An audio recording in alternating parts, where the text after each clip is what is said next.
الحمد لله نحمده ونستعينه ونستغفره ونعوذ بالله من شرور أنفسنا ومن سيئات أعمالنا من يهده الله فلا مضل له ومن يضلل فلا هادي له وأشهد أن لا إله إلا الله وحده لا شريك له وأشهد أن محمدا عبده ورسوله يا أيها الذين آمنوا اتقوا الله حق تقاته ولا تموتن إلا وأنتم مسلمون يا أيها الناس اتقوا ربكم الذي خلقكم من نفس واحدة وخلق منها زوجها وبث منهما رجالا كثيرا ونساء واتقوا الله الذي تساءلون به والأرحام إن الله كان عليكم رقيبا يا أيها الذين آمنوا اتقوا الله وقولوا قولا سديدا يصلح لكم أعمالكم ويغفر لكم ذنوبكم ومن يطع الله ورسوله فقد فاز فوزا عظيما أما بعد فإن أصدق الحديث كتاب الله عز وجل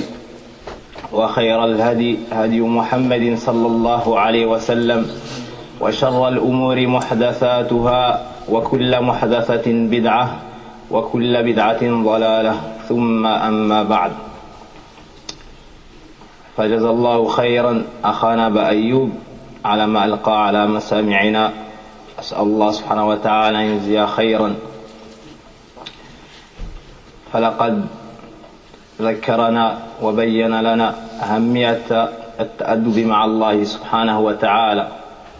Donc avant de commencer, j'ai loué Allah subhanahu wa ta'ala et prié sur le prophète sallallahu alayhi wa sallam, et on remercie notre frère Soufiane Abba Ayoub de ce qu'il nous a rappelé et de ce qu'il nous a expliqué et des choses qu'on devait comprendre et connaître en ce qui concerne le bon comportement qu'on devrait avoir envers notre Créateur et notre Seigneur subhanahu wa ta'ala.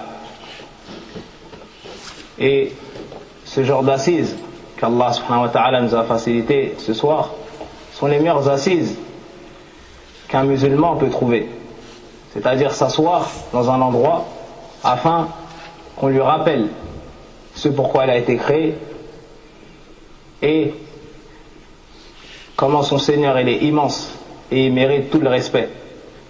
Jalla fi'ula, tabaraka wa ta'ala. Mais comme la connaissance du bien seule ne suffit pas, et comme le chemin avec lequel sont venus tous les messagers et tous les prophètes, c'est la connaissance du bien afin de la mettre en pratique, afin de le mettre en pratique, et la connaissance du mal afin de s'en éloigner et de pouvoir préserver le bien acquis, qui est le but. Il nous faut aussi, après cela, connaître le mal, afin de s'en éloigner et de s'en préserver. C'est la raison pour laquelle Hudayfa ibn al-Yaman a dit: les gens questionnaient le prophète sallallahu alayhi wa sallam sur le bien, c'est-à-dire ils lui demandaient sur les actes afin d'avoir des récompenses. Qu'est-ce qui nous fait rentrer au paradis? Quels sont les actes à faire afin de se rapprocher d'Allah? Et lui de dire: et moi je le questionnais sur le mal. Et moi je le questionnais sur le mal. C'est-à-dire je lui demandais qu'est-ce qui fait rentrer en enfer et qu'est-ce qui éloigne d'Allah et de sa miséricorde, de peur que cela ne m'atteigne, de peur que cela ne m'atteigne. Ça ne veut pas dire qu'il ne posait pas de questions sur le bien, mais particulièrement il insistait sur les causes qui mènent au mal, de peur de tomber dans cela. Car si tu ne connais pas le bien du mal, il se peut que tu tombes dans le mal sans le vouloir. Comme le poète a dit: Araftu sharra la li sharri walakinni tawaqqihi faman lam ya'rif ash-sharri min al-khayri yaqa' fihi. J'ai connu le mal, non pas pour le mal en lui-même, mais pour m'en préserver. Car celui qui ne connaît pas le bien du mal pourra tomber dedans. Et quand tu connais une chose, pour la connaître encore plus et atteindre une perfection possible, il te faut connaître aussi son contraire. Il te faut connaître aussi son contraire. Comme le poète a cité, وَالضِّدُّ يُظْهِرُ حُسْنُهُ ضِدُّ فَبِضِدِّهَا تَتَبَيَّنُ الْأَشْيَاءُ. Et la chose, on la comprend avec quoi? Avec son contraire, en résumé.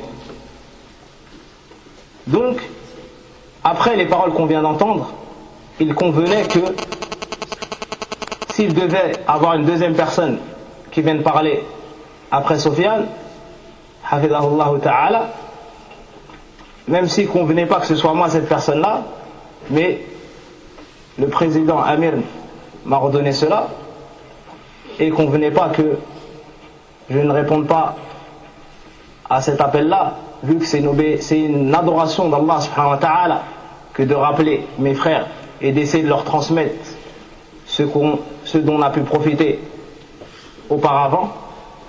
Donc il convenait que ce sujet soit le mauvais comportement avec Allah, le Seigneur de l'univers. C'est-à-dire quelques exemples et quelques textes qui sont venus dans le Coran et dans la Sunna sur le mauvais comportement envers Allah, afin, insha'Allah ta'ala, que toute personne qui entend ce rappel-là, et le rappel est profitable aux croyants, que toute personne qui entend ce rappel-là s'éloigne de ce mauvais comportement, et peur de tomber dans ce mauvais comportement, et mette en garde les gens quant au fait de tomber dans ce mauvais comportement.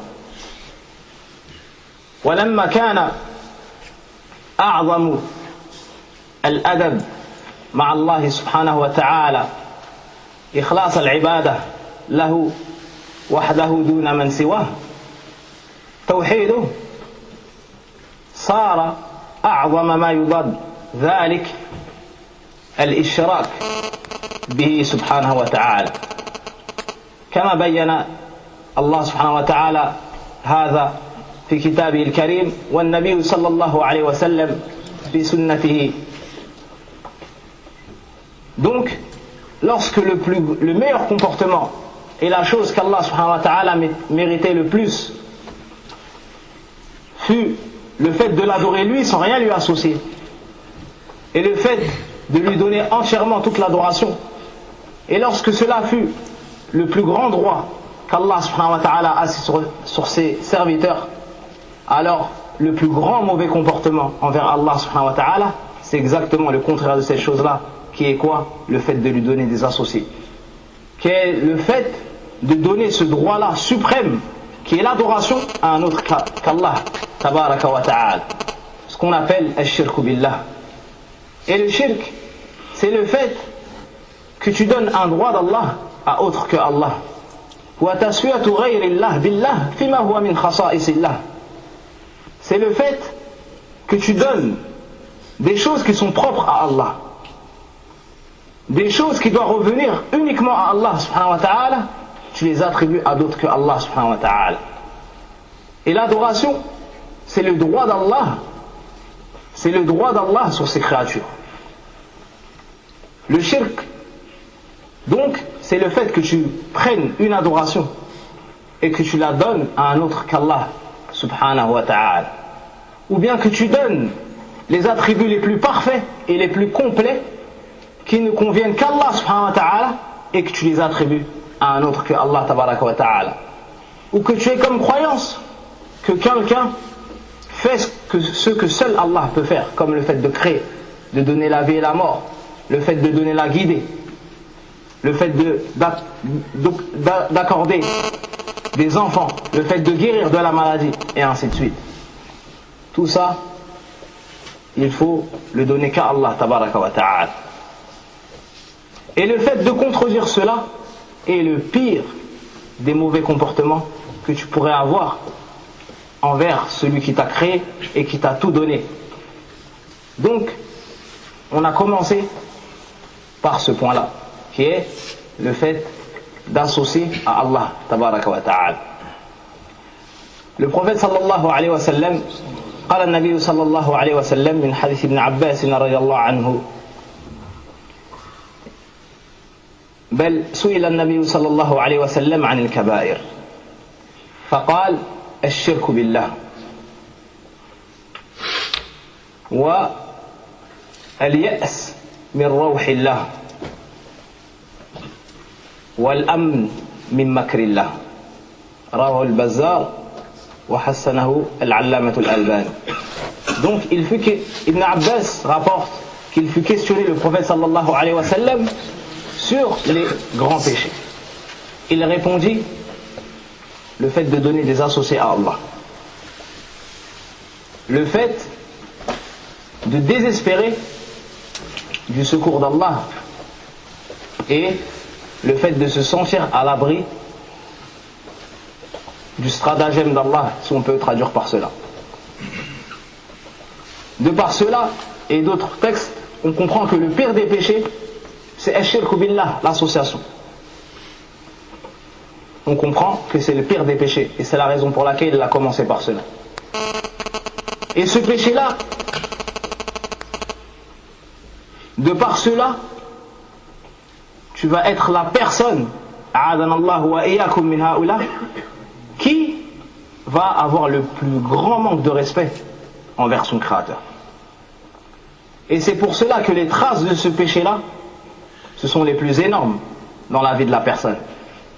Les traces les plus nocives que la personne pourrait recevoir, c'est en ayant ce mauvais comportement envers son Créateur. C'est le pire des péchés. أظلم الظلم قال الله سبحانه وتعالى إن الشرك لظلم عظيم. Certes, Allah subhanahu wa ta'ala, il a dit en Coran, certes, le shirk, l'association, est un péché énorme, immense. Donc nous, on doit le voir de la sorte. On doit le voir de la sorte.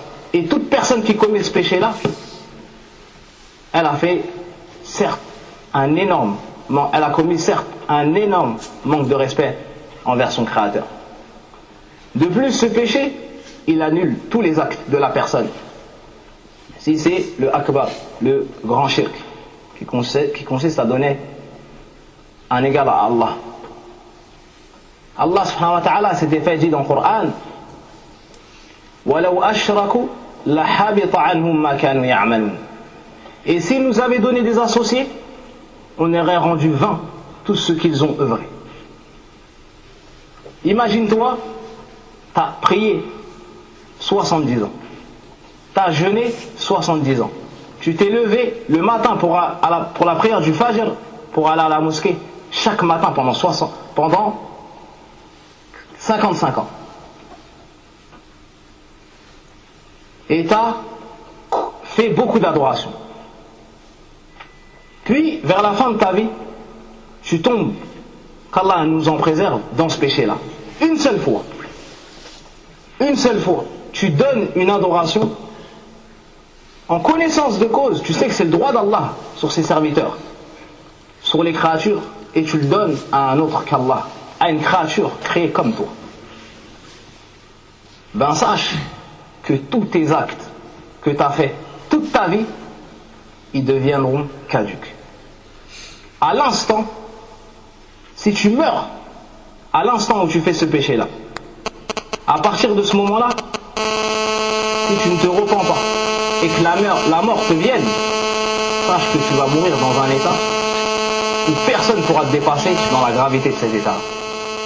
Car tu seras mort en ayant eu un mauvais comportement envers celui qui t'a tout donné. Est-ce qu'il y a quelque chose de pire que ça dans le mauvais comportement? Tous tes actes, ils sont annulés. Tu meurs sans hasana, sans bonnes actions. Ce péché-là, il te fait sortir de l'islam. Ce péché-là, il fait en sorte que le paradis, pour toi, il devient haram. Le paradis, il te devient interdit. De la même façon que l'enfer, pour ceux qui ont le meilleur comportement vers Allah, il est haram. De la même façon, le paradis, pour ceux qui ont eu le plus grand mauvais comportement envers Allah, il est haram. Il est interdit. Tu veux rentrer au paradis, on te dit pour toi c'est interdit. Car tu ne fais pas partie des gens qui ont eu le bon comportement avec leur Seigneur. qui est Allah subhanahu wa ta'ala l'unique. Allah subhanahu wa ta'ala nous dit dans le Coran, innahu man yushrik billah faqad harrama Allahu alayhi al-jannah. Celui qui donne un associé à Allah subhanahu wa ta'ala, Allah il lui a interdit le paradis. Et tu sais très bien que le créateur du paradis et le propriétaire du paradis et celui qui décide de tout ce qui se passe dans les cieux et sur terre, c'est Allah tabaraka wa ta'ala. Donc si tu désobéis à Allah et tu prends ce mauvais comportement là et qu'Allah t'interdit le paradis, qui est-ce qui pourra t'y faire entrer? La réponse elle est claire pour tout le monde. Si Allah subhanahu wa ta'ala il t'interdit le paradis, sans aucun doute, nous on sait très bien que les gens ils se divisent en deux groupes, ceux qui vont aller au paradis, ceux qui vont aller en enfer. Mais encore plus explicite, c'est venu directement dans le Coran. Wa ma'wahu an-nar. Sa destination sera l'enfer. Et les savants ils ont dit, ça veut dire qu'il n'y aura pas d'autre destination pour lui si ce n'est l'enfer. Comme a dit Cheikh Fawzan hafidhahullah ta'ala. Voici quelques traces seulement de celui qui s'est mal comporté envers son créateur. Voici quelques traces seulement de celui qui s'est mal comporté envers son créateur. Sans rajouter que son sang, son honneur et sa vie ne deviennent plus sacrés du fait qu'il est sorti de l'islam. Sans compter que s'il meurt dans cet état-là, on ne le lavera pas. On ne l'enterrera pas dans le cimetière des musulmans. Et on ne priera pas sur lui. Quelle plus mauvaise fin que cela. Et quelle est la cause de tout ça? C'est le fait qu'il a manqué de respect envers le Seigneur des mondes. C'est le fait qu'il a désobéi à celui qui l'a créé et qui lui a tout donné. De par cela on comprend, incha'Allah ta'ala, la gravité de mal se comporter envers le Créateur. Et cela, comme on a cité, c'est le pire manque de comportement qu'une personne peut avoir à l'égard d'Allah tabaraka wa ta'ala. À l'image d'une personne qui a un esclave. Il vient à son esclave et lui dit, tiens, voici mon argent. Tiens, voici ma maison. Va, travaille et ramène cela, les bénéfices, et ce que tu récolteras, tu le ramènes dans ma maison. Cet esclave-là prend cela, va, travaille, commerce, et ramène tous les bénéfices, mais il va les donner à quelqu'un d'autre. Qui d'entre nous, qui sommes présents, on dirait qu'il a eu un bon comportement envers son maître? Personne. Si ta mère, elle te donne juste 1 euro, mais tous ici, peut-être on peut avoir 1 euro sans demander à notre mère, bihamdillah azza wa jal, elle dit, ramène-moi une baguette. T'achètes cette baguette-là, tu vas la donner à la voisine. Comment elle va t'accueillir? Elle ne va pas t'accueillir avec à manger. Ça, c'est le manque de respect envers une créature. Sachant qu'elle a une grande valeur dans ta vie. Quand bien même elle ne serait pas musulmane. Alors que dire si c'est ton créateur? Celui qui l'a créé et nous a tous créés. Sans aucun doute, ce manque de respect, il devient bien plus grand. La deuxième chose qu'on va citer dans le manque de comportement envers Allah subhanahu wa ta'ala, c'est le fait de se sentir à l'abri du châtiment d'Allah. Le fait de vivre dans ce bas monde-là, de tomber dans les péchés et de voir que le fait qu'Allah nous châtie ou nous touche d'un mal dans ce bas monde-là, c'est très loin.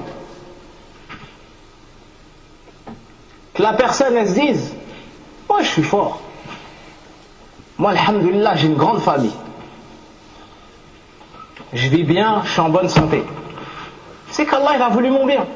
Pourtant lorsque tu regardes ses actes, tu vois qu'il désobéit à Allah et il baigne dans les péchés. Et il désobéit à Allah au point où la désobéissance devient une de ses caractéristiques. Comme tu connais que telle personne, elle boite, que telle personne, elle a la lèpre, c'est une caractéristique qui suit la personne. Elle ne peut pas le cacher. De la même façon, de la même sorte, cette personne-là, ça devient une personne qui est connue pour être désobéissante envers Allah tabaraka wa ta'ala. Pourtant, le fait qu'il vive dans le bien, en apparence, le fait qu'il soit en bonne santé, en apparence, car celui dont cela est la vie, il est mort en vrai. Si ce n'est que son corps, c'est la tombe de son cœur. Comme un frère, Jazallahu khayran, m'a fait profiter de cette belle phrase, je vous la transmets. Celui qui vit dans cet état-là, tu crois qu'il est vivant, mais en vrai il est mort. Si ce n'est que son corps, c'est la tombe de son cœur. Son cœur, il est noir. Il est noir. Même si tu vois que sa peau, elle est blanche. Noirci par les péchés. Noirci par le mauvais comportement qu'il a eu envers son Seigneur, jour et nuit. C'est devenu une caractéristique par laquelle on reconnaît cette personne-là. Et avec tout ça, il voit loin le fait qu'Allah subhanahu wa ta'ala le châtie pour ses péchés. Et il se sent à l'aise dans ce qu'il vit.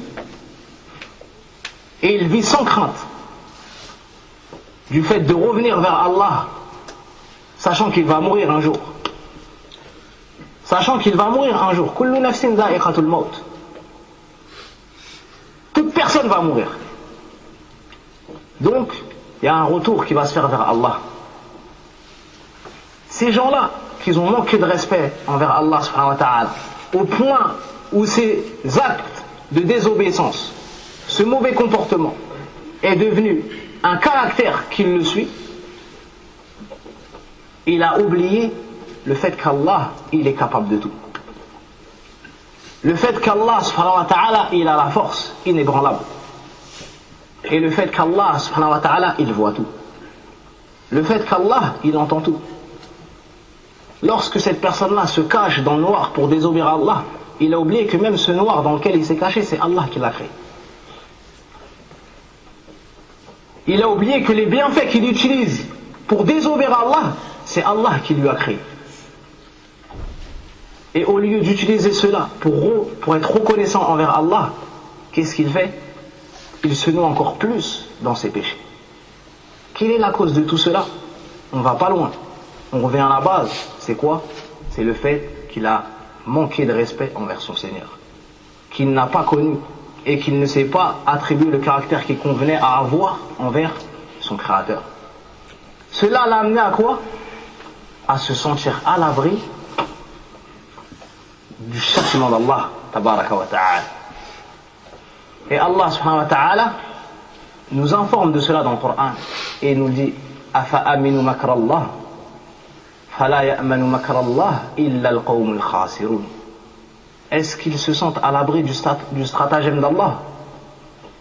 Ne se sent à l'abri de cela que les gens qui sont perdus, que les gens qui vont perdre, que les gens qui n'auront jamais une bonne fin.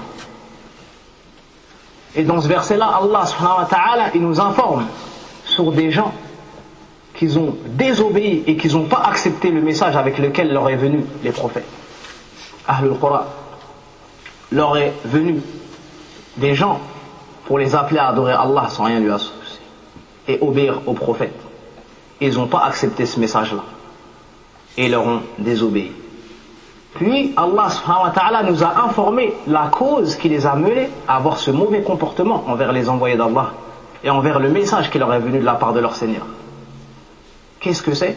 C'est ce mauvais comportement dont on parle, al-amn min makrillah, le fait qu'ils se sont sentis à l'abri du stratagème d'Allah, al-makr. Qu'est-ce que ça veut dire al-makr? Lorsqu'on parle de notre Seigneur, le plus parfait, le sage, qui a la science parfaite, celui qui est jamais injuste, c'est isal al-uquba ila mustahiqiha min haythu la yash'ur. C'est le fait qu'Allah subhanahu wa ta'ala va toucher d'un châtiment une personne d'où elle ne s'y attend même pas. Mais quelle personne? La personne qui le mérite.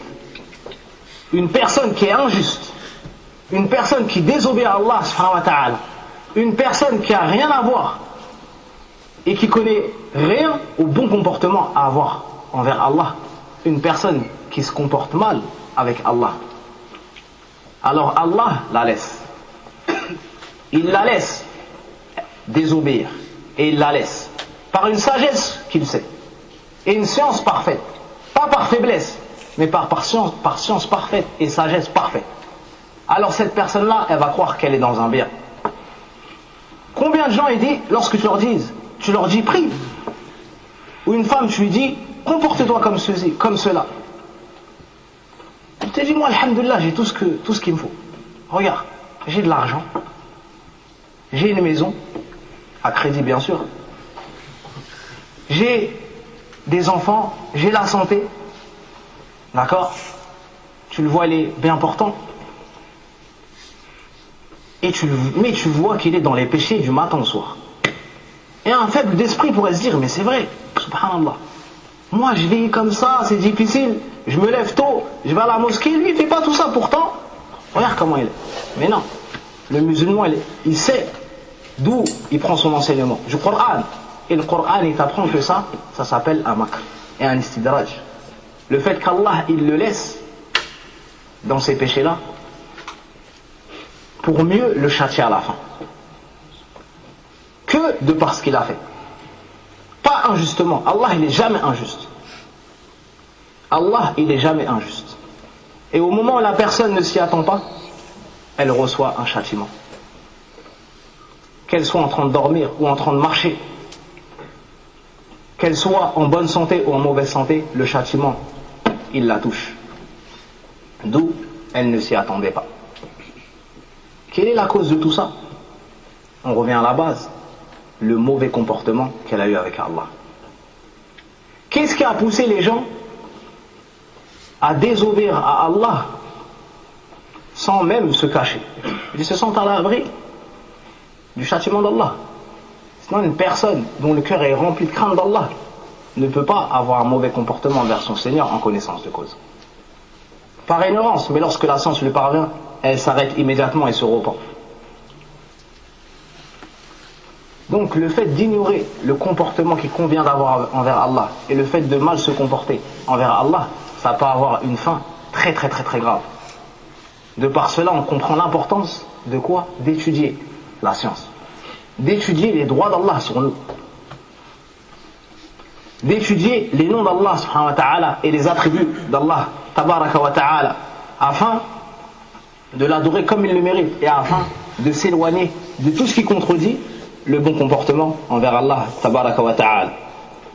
Et Ismaïl ibn Rafi', un homme parmi les savants des anciens, a dit: si tu vois la personne dans le péché et tu vois, il a dit, si tu vois la personne rester dans son péché et elle attend qu'Allah la pardonne, sache qu'en vrai c'est quelqu'un qui se sent à l'abri du châtiment d'Allah, du stratagème d'Allah. Tu le vois, il triche, il vole, il ment, il insulte les gens, désobéit à ses parents, se moque des musulmans.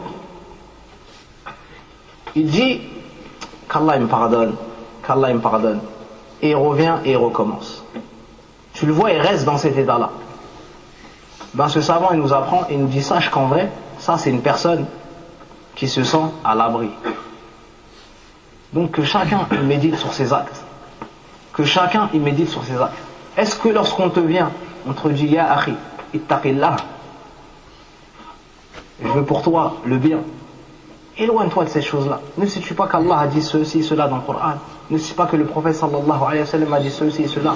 Et les savants l'ont compris de telle façon. Donc il ne convient pas à une personne comme toi qui aime Allah et son messager, sallallahu alayhi wa sallam qu'elle reste sur cette chose-là. Lui il dit, Allah il pardonne. Moi je dis avec toi, Allah il pardonne. Et j'attends d'Allah la miséricorde. Et nous tous ici, on attend cela. Nous on dit, Allah, celui qui pardonne, c'est celui-là qui châtie. Et Allah dont tu parles, celui qui pardonne, c'est celui qui t'écoute quand tu lui désobéis. Et c'est celui qui te voit lorsque tu lui désobéis. Et c'est celui qui a dit que sa miséricorde, il va l'écrire pour ceux qui le craignent. Pour ceux qui se prémunissent de lui, de son châtiment. C'est-à-dire qui font les bonnes actions en espérant sa miséricorde, mais aussi qui s'éloignent des mauvaises actions de crainte de son châtiment. Pour cela, Allah a écrit la miséricorde. Et toi, où t'es dans tout ça?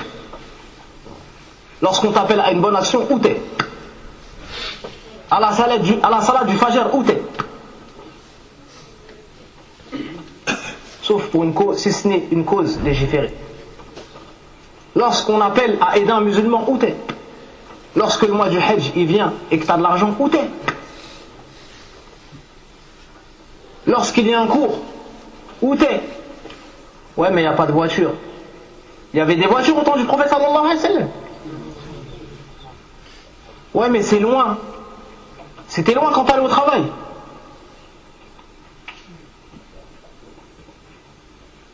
Donc, chacun de nous, il doit fouiller dans son cœur. Et quand on parle pas des gens. On va pas chercher les gens. Il faut qu'on se corrige nous en premier. Prends pas la parole et tu vas la donner pour un tel. Des fois, on est dans des cours. Le fait de faire ça, c'est pas du bon comportement vers Allah.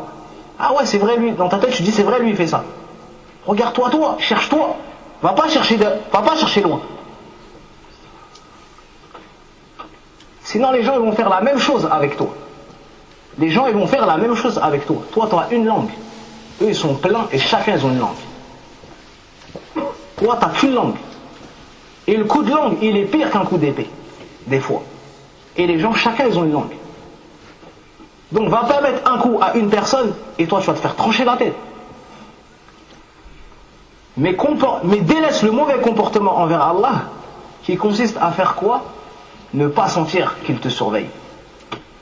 Le fait de délaisser ce qu'on appelle al-muraqabah, le fait de sentir la surveillance d'Allah sur toi, qu'il te voit, qu'il t'entend, le fait de délaisser cela fait partie du mauvais comportement envers Allah. Et ça va t'emmener où? À un autre mauvais comportement envers Allah. Car de la même façon que les bonnes actions attirent les bonnes actions, les mauvaises actions attirent les mauvaises actions. Ça va t'emmener à où? Al-amn, tu vas te sentir à l'abri du quoi? Du stratagème d'Allah, si on peut traduire par cela. Donc on doit craindre Allah tabaraka wa ta'ala. Et ces gens-là, qu'Allah nous en préserve et qu'ils fassent qu'on n'en fasse pas partie, ils ne sont pas tombés dans ce péché, si ce n'est après s'être déchargés de la crainte d'Allah. Al-khawf min Allah. Lorsque leur cœur il s'est vidé ou presque vidé de cette caractéristique-là, ben ils sont tombés dans ce péché-là. Donc, parmi le plus grand manque de respect et le plus grand mauvais comportement envers Allah, c'est quoi? Le fait de se sentir à l'abri du châtiment d'Allah. Mais l'exagération dans la religion, c'est une mauvaise chose. Et l'islam nous enseigne que le musulman il doit arriver à son but, attendre Allah et sa satisfaction et rentrer dans son paradis avec l'amour, avec la crainte et avec l'espérance. C'est pour cela qu'après avoir cité tout ça, on va citer un autre mauvais comportement que le musulman ne doit pas avoir. C'est quoi? Al-qunut min rahmatillah. Le fait de désespérer de la miséricorde d'Allah. Comme le musulman, de la même façon que le musulman ne doit pas se sentir à l'abri du châtiment d'Allah, il ne doit pas désespérer de la miséricorde d'Allah, afin de réaliser ce but qui est le fait d'atteindre Allah et le paradis avec la crainte et l'espérance. Al-qunut, c'est ashaddul ya's. C'est quoi? C'est le fait que la personne elle désespère complètement. Elle se dit Allah, moi il va pas me pardonner. Comment il va me pardonner alors que j'ai fait tel péché, Il fait des péchés. Et Shaitan, il lui vient et il lui dit, toi, t'as fait ça avant. Pour les convertis, Allah pour les convertis, Shaitan, il leur vient et il leur dit, toi, tu t'as adoré autre que Allah. Tu crois qu'Allah va te pardonner? Pour les pervers, le Shaitan, il leur vient et il leur dit, toi, tu vas rentrer dans le dîn. Toi, tu vas te mettre droit. Mais les gens, ils savent tout ce que tu as fait. Ils savent tout ce que tu as fait. Tu vas avoir honte au milieu de ces gens-là. Ces gens-là, c'est des saints, ils ne font pas de péché. Comment toi, tu vas rester au milieu d'eux? Alors la personne, elle désespère. Elle se voit loin, très très très loin, du fait qu'Allah, il puisse lui pardonner. À la base, le sentiment, c'est quoi? C'est la peur des péchés qu'il a commis. C'est une bonne chose. Mais lorsqu'il a exagéré, et il est tombé d'un côté, mais il a oublié le côté de l'espérance, ça l'a amené à quoi? À avoir ce manque de respect envers Allah, ce manque de connaissance d'Allah qui l'a poussé à désespérer de la miséricorde d'Allah et se dire, Allah ne va pas me pardonner. Ce péché-là, c'est exactement le contraire de celui qu'on était en train de citer juste avant. Le fait de se sentir à l'abri du châtiment d'Allah ou du stratagème d'Allah, c'est le contraire du fait de désespérer complètement de la miséricorde d'Allah. Les deux sont mauvais, mais tu dois être dans le juste milieu. Car de la même façon que l'islam, c'est le juste milieu entre toutes les religions, vivre entre la crainte et l'espérance, c'est le juste milieu dans l'adoration. Donc, toi, tu ne dois pas désespérer de cela. Comment tu pourrais désespérer de la miséricorde d'Allah alors qu'Allah subhanahu wa ta'ala, c'est celui qui s'est décrit dans le Coran pour qu'on le connaisse. Et il t'a envoyé les messagers pour t'apprendre comment tu vas l'adorer. Et parmi ce qu'il t'enseigne dans son livre, قُلْ يَا عِبَادِيَ الَّذِينَ أَسْرَفُوا عَلَى أَنفُسِهِمْ لَا تَقْنَطُوا مِنْ رَحْمَةِ اللَّهِ إِنَّ اللَّهَ يَغْفِرُ الذُّنُوبَ جَمِيعًا إِنَّهُ هُوَ الْغَفُورُ الرَّحِيمُ إِنَّهُ هُوَ الْغَفُورُ الرَّحِيمُ. Comment après tout ça tu vas désespérer de la miséricorde d'Allah? Allah tabaraka wa ta'ala, celui dont la parole est la vérité complète, parfaite, après laquelle il n'y a pas de vérité, il se dit dans son livre, il nous parle à nous en nous disant, dit, ô vous mes serviteurs qui se sont fait du tort à eux-mêmes, qu'ils ont dépassé les limites envers leur propre personne, ne désespérez pas de la miséricorde d'Allah, car certes Allah pardonne tous les péchés. C'est lui le pardonneur, le miséricordieux. Est-ce que quelqu'un qui croit en Allah et qui a connu Allah, après avoir entendu ce verset, il va rester dans le fait de désespérer, il va rester dans ce mauvais comportement qui est le fait de désespérer et de voir qu'Allah ne va pas le pardonner, alors qu'Allah il te parle et il te dit c'est lui qui pardonne les péchés. Allah il t'appelle et il t'encourage à revenir vers lui. Pourtant il n'a pas besoin de toi, mais de par sa bonté et parce que Allah il aime te donner ce bien là, il t'a appelé à revenir vers lui. Or que toi tu as besoin d'Allah à chaque seconde, et moi encore, et tu es faible et tu ne retournes pas vers Allah alors que lui t'a appelé, il n'a pas besoin de toi. Cela est véritablement le manque de comportement envers Allah tabaraka wa ta'ala. Donc que celui qui a commis un grand péché ou s'est éloigné d'Allah au point où il s'est dit moi il ne va pas me pardonner, qu'il enlève cette croyance de son cœur et qu'il sache que c'est un mauvais comportement envers son Seigneur. Cela de par deux causes. La première cause, c'est le fait que c'est un manque de respect dans ce que tu as pu penser dans les noms et les attributs d'Allah. Plus particulièrement dans la vasteté de sa miséricorde. C'est un manque de respect envers la croyance que tu as pu avoir dans la vasteté de la miséricorde d'Allah tabaraka wa ta'ala. Tu as pu croire qu'elle ne peut pas englober toutes les créatures. Alors que la miséricorde par laquelle on se fait miséricorde dans ce bas monde et par laquelle l'animal féroce fait miséricorde à son petit, c'est une seule miséricorde créée que Allah il a répandue sur la terre. Et il en a gardé 99 auprès de lui. Ça c'est celle qui est créée. Et Allah tabaraka wa ta'ala, parmi ses attributs, la miséricorde, qui n'est pas créée, qui n'a pas de fin, qui est complète, parfaite. Donc qu'est-ce qui t'empêche de revenir vers ton Seigneur et délaisser le mauvais comportement? Qu'est-ce qu'il y a entre toi et Allah? Est-ce qu'il y a quelque chose qui peut se mettre entre toi et Allah? Et le fait de mal se comporter envers Allah, ça peut te coûter la vie. Ça peut t'égarer, t'éloigner. Tu peux égarer les gens et les faire s'éloigner d'Allah au point où ça te coûte la vie. Comme ça arrivé dans le hadith où la personne a tué 99 personnes. Elle a cherché la personne la plus savante. On lui a dit va voir telle personne. Elle était parmi les gens qui avaient beaucoup d'adoration. Et il est venu, il lui a dit j'ai tué 99 personnes. Est-ce que tu penses que je peux me repentir envers Allah? Il lui a dit 99 personnes, regardez. Il a vu que c'était trop haut pour la miséricorde d'Allah. Ils n'ont pas connu Allah comme il devait être. Nous aussi peut-être, mais eux encore pire. Ça les a poussés à faire quoi? À un autre péché. Car comme on a cité, le péché il tire vers un autre péché. Ça, quel fut-il? Le fait de parler dans la religion d'Allah sans science. Wal-'iyadhu billah. Tu parles dans la religion d'Allah sans science. Alors que les messagers, les meilleurs des serviteurs, les meilleurs des créatures, lorsqu'ils ne savaient pas, ils avaient peur de dire sur Allah. Ils avaient peur de répondre. Et garder le silence. Toi, après eux, tu vas venir parler dans la religion d'Allah sans science. Donc qu'est-ce qu'il a dit? Lorsqu'il a vu que ce péché-là, il était trop grand pour la miséricorde d'Allah, il lui a dit 99 personnes, tu ne peux pas te repentir. Tu n'as plus de repentir.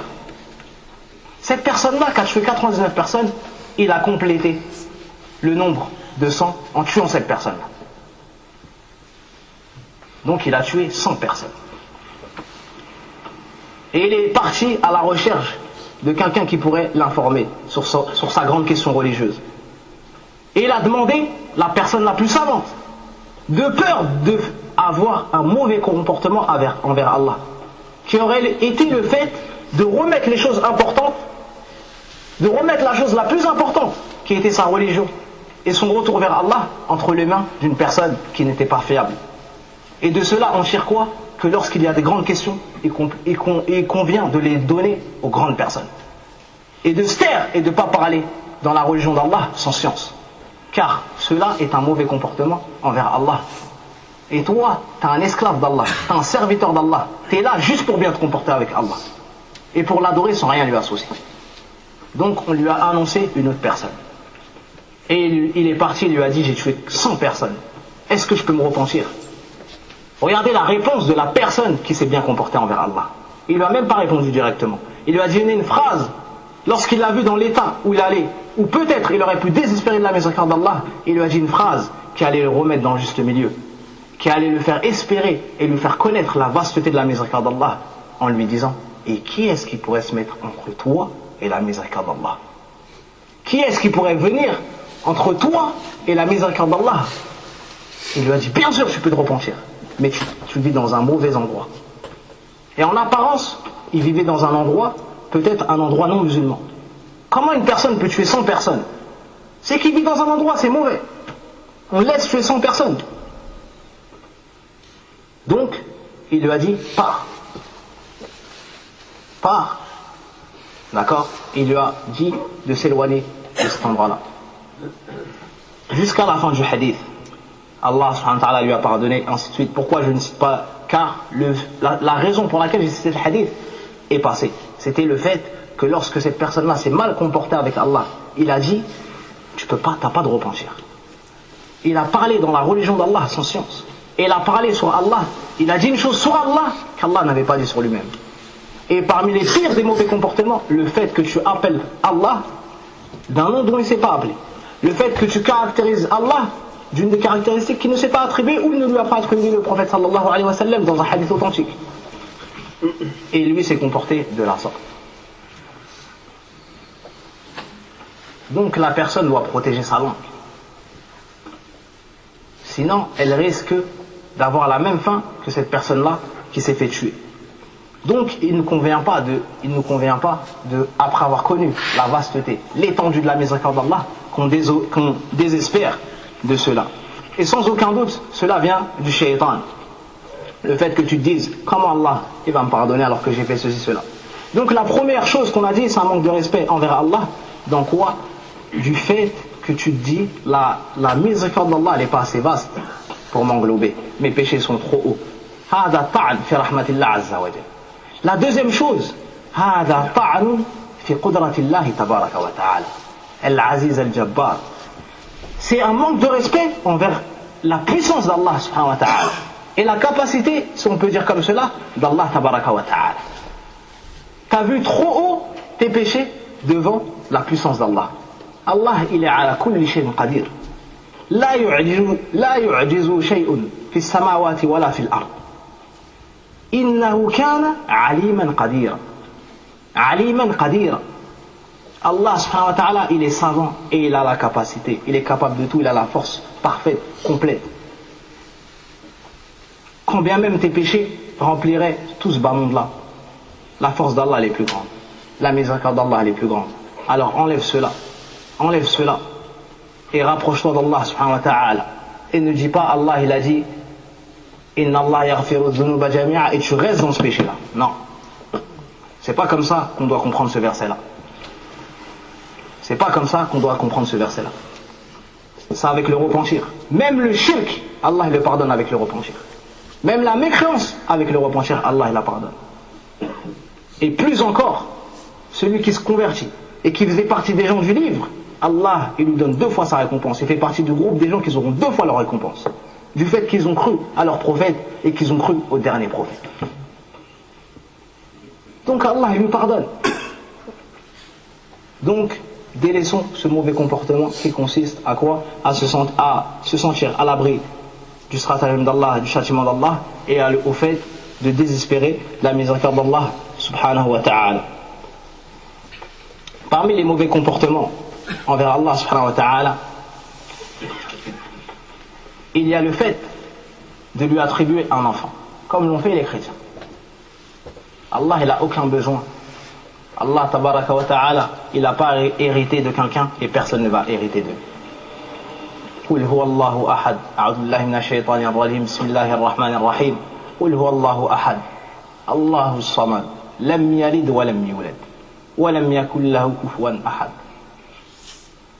Cette courte sourate, dedans il y a un énorme comportement qu'on doit avoir envers Allah subhanahu wa ta'ala et il y a l'expression du mauvais comportement dont on doit s'éloigner. En l'occurrence ici le fait de lui attribuer un enfant. Et pour information, il convient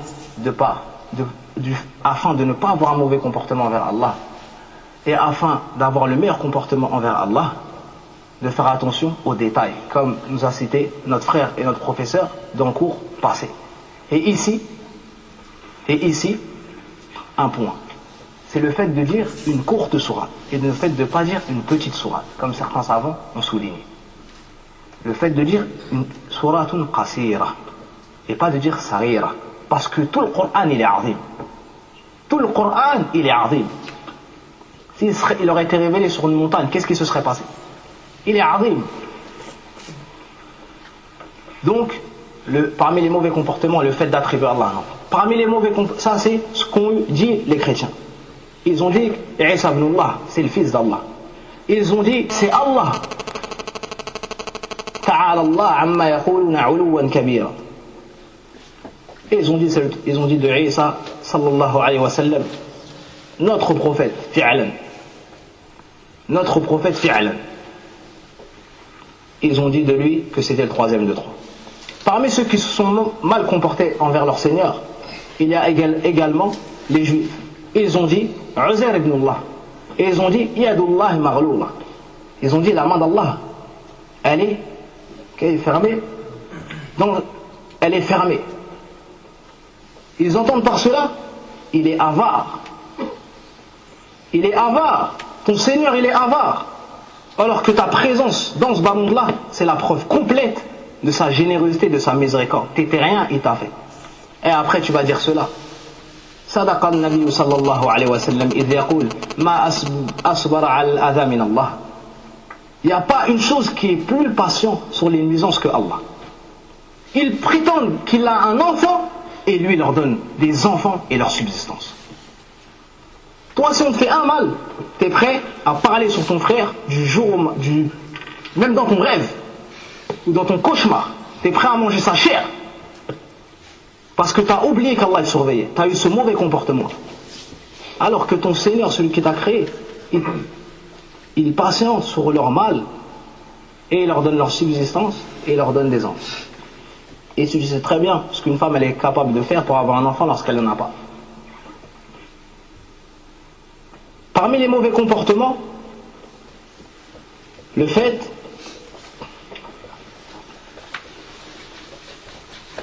d'avoir de l'orgueil,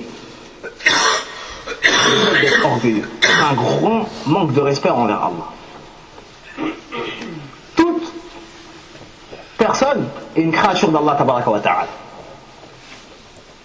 Et Allah, c'est le seul créateur. C'est celui qui a tout donné, et tout autre que Allah, on lui a donné. Donc, on doit être humble. Plus particulièrement ceux qui étudient la science. Car plus tu étudies, plus tu connais Allah. Et plus tu connais Allah et sa perfection, plus tu te connais toi. Et comment tu es faible. Et comment tu as des défauts. Et comment tu es dans le besoin. Et comment tu es dans le besoin à chaque moment, à chaque instant. Tu as besoin d'Allah pour qu'il te guérisse. Tu as besoin d'Allah juste pour marcher. Alors que dire pour faire la prière et pour faire les bonnes actions? Tu as besoin d'Allah pour qu'on t'écrive une bonne fin, pour que tu meurs sur l'islam. Crois pas que tu es arrivé, tu es loin. Sauf si Allah il te touche de sa miséricorde.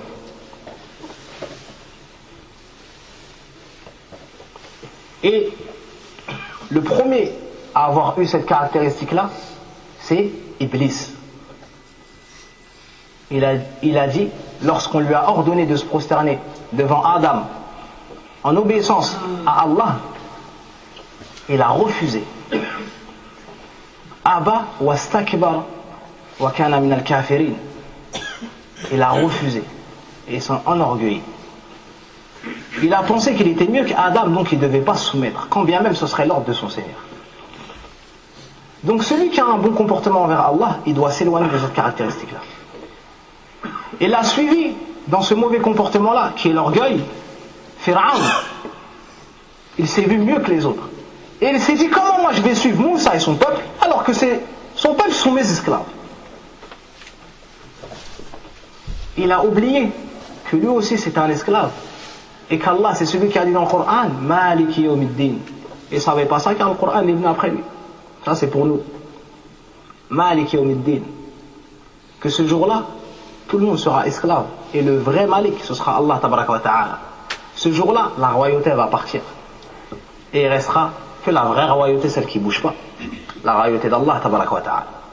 Il a tellement eu de l'orgueil qu'il arrive au niveau où il a dit Ana rabbukumul a'la. Je suis votre Seigneur le plus haut. On a du mal à le dire. Si Allah ne nous avait pas informé dans le Coran qu'un homme il a dit ça, Wallah on aurait du mal à le trouver. Pourtant il l'a dit lorsqu'il s'est complètement détourné et lorsqu'il est complètement tombé dans quoi? Dans le mauvais comportement envers Allah tabaraka wa ta'ala. Et il leur a dit, j'ai pas connu d'autres divinités pour vous que moi. Comment vous venez, vous m'appelez à adorer une divinité? Est-ce que vous avez une autre divinité que moi? Regardez l'orgueil, comment c'est un manque de respect envers Allah tabaraka wa ta'ala. Est-ce que vous avez une autre divinité que moi? Il appelait les gens à lui, à adorer lui. Et il voyait que c'était lui le plus fort, et il voyait que c'était lui le meilleur. Quelle fut sa fin? On l'a noyé par de l'eau, et le peuple qu'il avait en esclave a été sauvé. Voici la rétribution de ceux qui n'ont pas compris et pas connu et pas mis en pratique le bon comportement envers Allah, et ceux qui se sont noyés dans le mauvais comportement envers Allah tabaraka wa ta'ala. Parmi les mauvais comportements envers Allah subhanahu wa ta'ala, dans un sujet plus particulier maintenant, c'est quoi? Dans les ad-du'a. Lorsque l'invocation ad-du'a, c'est vraiment ça l'adoration, il convenait qu'on cite quelques exemples. Car dans ta vie de tous les jours, tu dois invoquer Allah, tu dois demander à Allah. Allah, il aime de toi que tu lui demandes. Car toi, tu es dans un besoin énorme. Ben sachez que dans cette chose-là, il y a des mauvais comportements dont on doit avoir connaissance afin de s'en éloigner. Et on va citer cela rapidement, non pas car c'est pas important, mais car j'ai peur d'avoir trop parlé, même je crois que c'est le cas. Tayyib. Le fait de se presser lorsque tu demandes. Et le fait de se presser pour la réponse. C'est-à-dire, tu lèves tes mains, par exemple, tu dis, Ya Allah, guéris-moi, tu pars. Non. Akhi, prends ton temps, tu parles à qui? À qui est-ce que tu t'adresses? Tu t'adresses au Seigneur de l'univers. Tu t'adresses à celui qui détient tout le bien dans ses mains. Et tu t'adresses à celui qui est capable de toutes choses. Tu t'adresses à celui qui, lorsqu'il veut une chose, il dit soit elle est. Après tout ça, il convient que tu demandes de la sorte. Il ne convient pas. Donc, tu prends ton temps. Ensuite, tu choisis les noms et les attributs d'Allah qui conviennent à la demande que tu veux. Par exemple, tu demandes à Allah qu'il te pardonne. Dis refaire-les. Mais rajoute Ya Ghaffar. Et un mauvais comportement, le fait que tu dises Ya Jabbar et refaire-les. Non. Ça ne convient pas. Deuxième chose, le fait que tu dises j'ai invoqué Allah mais j'ai pas eu. Tu te presses pour la réponse. Le prophète sallallahu alayhi wa sallam nous informe, il dit on vous répond tant que vous vous pressez pas. Vous empressez pas. Et la personne dit j'ai invoqué et on m'a pas répondu. Ça c'est un mauvais comportement. Allah il répond. Allah il a promis dans le Coran de répondre. Donc dis pas Allah il répond pas. Allah il répond. Mais Allah il est savant et il est sage. Il sait ce qui est bien pour toi. Et peut-être qu'il recule une chose parce que si tu l'avais maintenant, ça aurait été un mal pour toi. Donc pense que du bien d'Allah. Comme Nuh, alayhi salatu wassalam, il a eu lorsque son fils s'est noyé. Il a pensé et il a eu que du bien envers Allah tabaraka wa ta'ala. La troisième chose, c'est le fait que tu dises si tu veux. Le prophète sallam nous dit de ne pas dire Allahumma ghfirli in shi'ta. Ya Allah, pardonne-moi si tu veux. Allahumma arhamni in shi'ta. Ya Allah, fais-moi miséricorde si tu veux. Mais qu'il demande avec vivacité. Tu demandes, tu veux vraiment la chose. Car certes, Allah, personne ne peut le contraindre. Le fait que tu dis si tu veux, d'accord, ça peut nous faire penser que tu pourrais le contraindre. Ça peut nous faire penser qu'il y a des choses qu'il arrive à faire, qu'il y a des choses qu'il n'arrive pas à faire.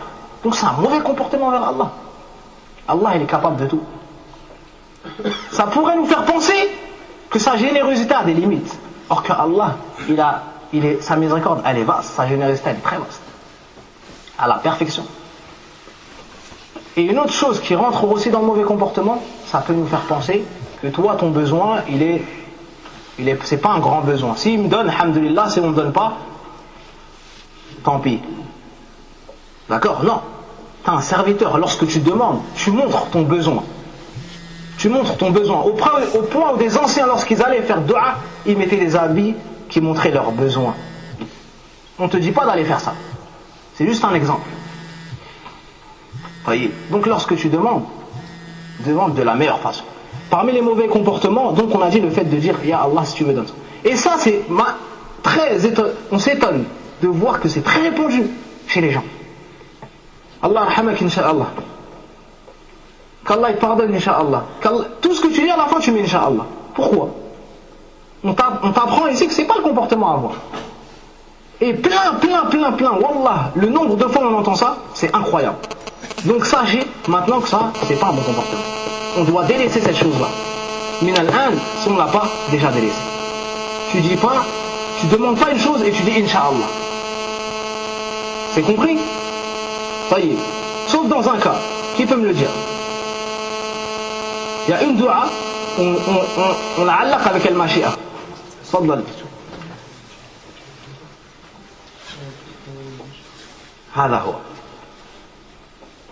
Lorsque tu visites un malade, tu dis la baisse tahour, insha'Allah.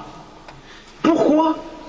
Tu demandes à Allah qu'il le guérisse, mais tu dis insha'Allah. Pourquoi? Parce que l'état dans lequel il est, peut-être c'est ça le bien pour lui. Donc tu as rattaché ta demande à la volonté d'Allah.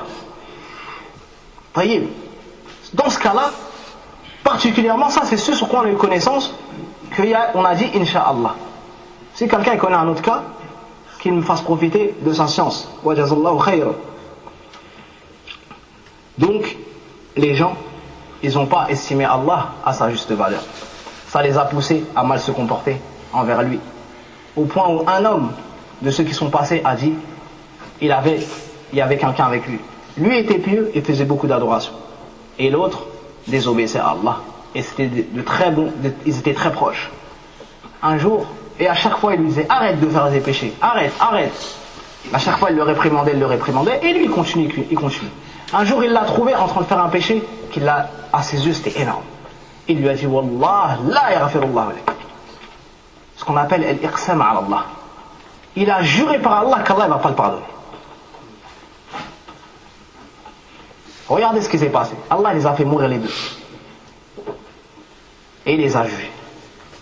Et il a dit, qui est-ce qui interdit ma miséricorde à mon serviteur? Il a dit à la personne qui était désobéissante et qui disait à chaque fois, laisse-moi, moi et mon Seigneur, laisse-moi, moi et mon Seigneur. Lorsqu'on lui disait, arrête de pécher, arrête, il disait, laisse-moi, moi et mon Seigneur. Du fait que l'autre a dit cette parole-là, Wallah, Allah ne va pas te pardonner. C'est comme s'il s'est élevé au-dessus d'Allah, il a décidé pour Allah qu'est-ce qu'il pardonne et qu'est-ce qu'il ne pardonne pas. Allah tabaraka wa ta'ala lui a dit, toi, celui qui est dans le péché, rentre au paradis. Par contre, toi, celui qui a fait ce grand péché-là, celui qui a manqué de respect envers Allah, on a ordonné qu'il soit mis en enfer. Regarde, quelqu'un qui adorait, quelqu'un qui était en apparence pieux, en une seconde, il a dévié et il est tombé dans le mauvais comportement vers Allah. Qu'est-ce qui s'est passé?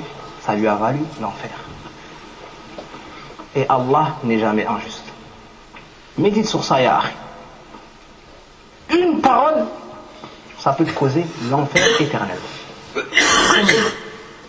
C'est venu dans les textes.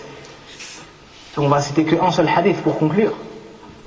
Et avant cela, sachez qu'Abu Hurayra, il a dit sur ce hadith-là, ou bien l'autre qui lui ressemble, il a dit, Wallahi, il a anéanti son bas monde, sa vie présente et son au-delà avec une seule parole. Avec une seule parole. Et nous, tous les jours, on fait des péchés. Ça, c'était quelqu'un qui était dans le bien, en apparence. Lorsqu'il n'a pas craint Allah une seconde dans sa langue, regardez ce qui s'est passé. Lorsqu'il a dévié du bon comportement envers Allah, regardez ce qui s'est passé. Et nous, tous les jours, on dévie de ce bon comportement-là. Donc, on doit craindre Allah, tabaraka wa ta'ala, et savoir que le prophète sallallahu alayhi wa sallam a dit, la personne, elle dit une parole sans faire attention, sans vérifier. De par cette parole-là, il tombe en enfer d'un espace plus grand que l'espace qui est entre l'Est et l'Ouest. Imaginez, une parole, tu tombes dans l'enfer. Pourquoi? Parce que tu n'as pas eu le comportement qui convenait à avoir envers Allah. Donc, on se recommande mutuellement de craindre Allah, tabaraka wa ta'ala. On se recommande mutuellement de craindre Allah, tabaraka wa ta'ala. Et tout ça pour nous pousser à faire quoi? À apprendre notre religion. À savoir quel est le bon comportement qu'il convient d'avoir envers notre Seigneur et de le mettre en pratique. À savoir quel est le mauvais comportement qui ne convient pas de prendre avec notre Seigneur et de s'en éloigner. Et de demander à Allah subhanahu wa ta'ala, car personne ne pourra être sauvé si ce n'est par la grâce d'Allah. Et de demander jour et nuit qu'Allah nous préserve de tomber dans ce mauvais comportement. Nas'Allah tawfiq, subhanakallahumma wa bihamdika, ashhadu an la ilaha illa anta, astaghfiruka wa atubu ilayh, walhamdulillahi rabbil alamin, wa a'tazir 'an al-itala.